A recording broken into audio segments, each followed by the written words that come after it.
Bom dia, turma. O objetivo dessa videoaula é apresentar os números complexos, mas especificamente na forma exponencial, que é aquela e elevado a j θ, que é igual a cosseno θ mais j seno θ.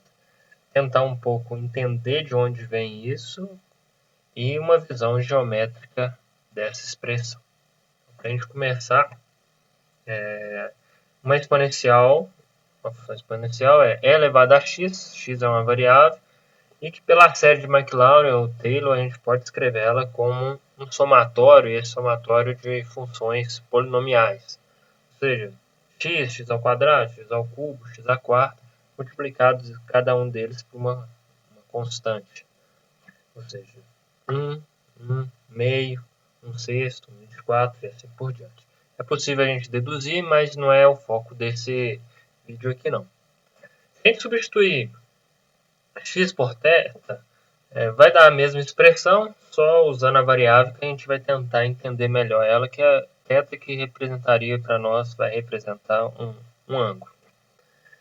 Se a gente tentar usar essa exponencial, mas o que está sendo elevado for um número complexo, e aqui a gente vai usar a notação j, que é igual a raiz de menos 1, que é utilizada na engenharia, ou seja, eu tenho e elevado a jθ. Basta substituir jθ onde anteriormente tinha θ, né? O que aparece de interessante aqui?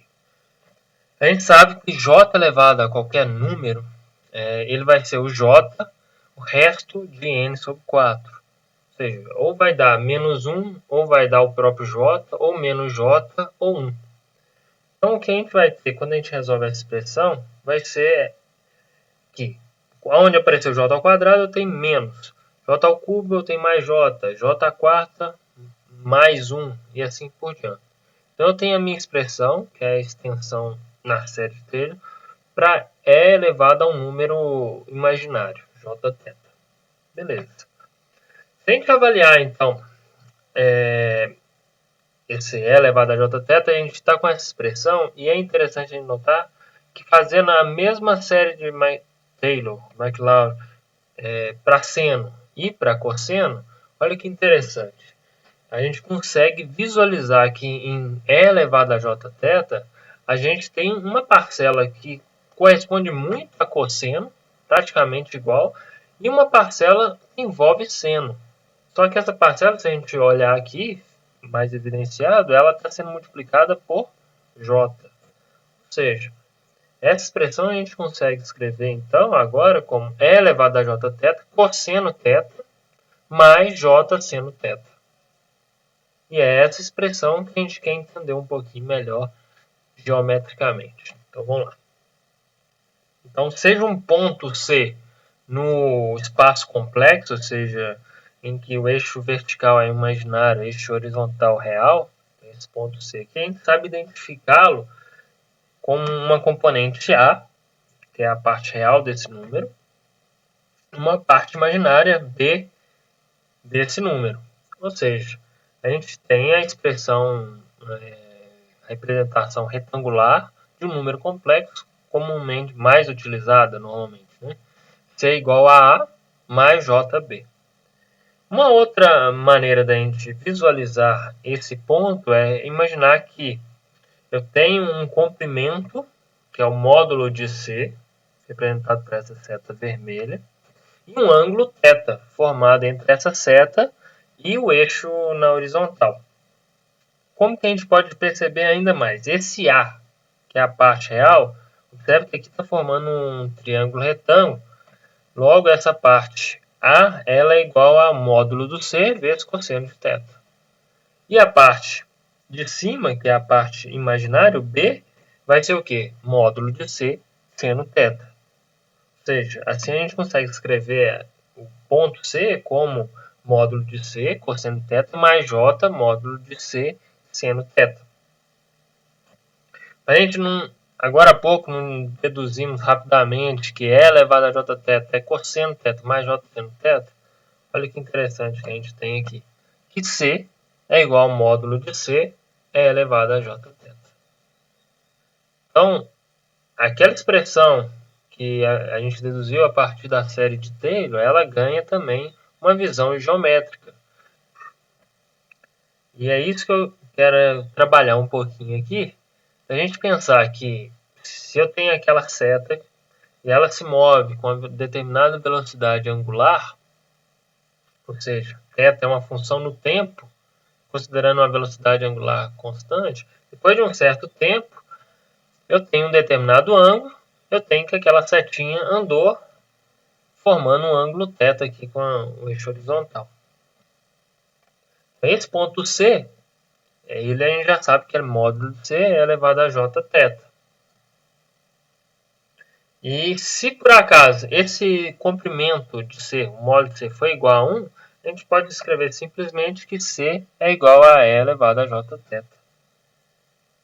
Então, a gente quer dar uma interpretação desse E elevado a jθ aqui, dando uma olhada para a projeção sobre o eixo real desse valor e a projeção sobre o eixo imaginário, que é esse valor em verde. Se eu plotar, então, a cada instante de tempo, o quanto foi a projeção sobre o eixo real e quanto foi a projeção sobre o eixo imaginário, o que a gente espera? A gente espera que a parte de projeção seja, como a gente viu aqui anteriormente, seja quem? Cosseno de θ. E a parte imaginária, seno de θ. Ou seja, a simulação feita aqui no Octave, a gente espera que isso aconteça. Então vamos rodar essa simulação para a gente tentar entender um pouquinho melhor o que está acontecendo aqui. Então, a única coisa que eu defini para o meu problema, uma velocidade angular constante, e a cada instante de tempo eu estou marcando a projeção no eixo real, que é azul, que está sendo mostrado aqui em cima, e a projeção no eixo imaginário, em verde, mostrado aqui embaixo. Que a gente começa a perceber, formando justamente o formato de um cosseno e de um seno. Ou seja, aquele pontinho que é o mais extremo da circunferência, a gente falou que ele é elevado a jθ, e esse θ tem uma parte real, que é o cosseno daquele ângulo, e uma parte imaginária, que é o seno. Vou deixar rodando um pouco aí a simulação e a gente vai percebendo o que está acontecendo. À medida que isso gira, eu tenho um ângulo, e esse ângulo me dá, sobre a curva, sobre a reta aqui, uma projeção. E essa projeção, se eu olhar no eixo horizontal, me dá o cosseno. Se eu olhar no eixo vertical, me dá um seno. Então, era isso que eu queria mostrar, para um pouco descomplicar, ou pelo menos ter uma nova visão do que seria um ponto no espaço complexo, olhando para E elevado a jθ e vendo que se esse θ variar no tempo, eu consigo perceber uma onda cossenoidal quando eu ploto a parte real sobre o tempo, e se eu ploto a parte imaginária pelo tempo, me aparece o seno. É muito interessante porque em ensinar sistemas a gente vai sempre deparar com essa variável E elevada a jθ e muitas vezes a gente não consegue entender de onde veio e qual que seria um significado para isso. Então, era isso, esse vídeo aí para a gente apresentar. Algumas referências aí que a gente tem é o livro do Lattes, somente no capítulo de background dele. Então, obrigado e até a próxima aí.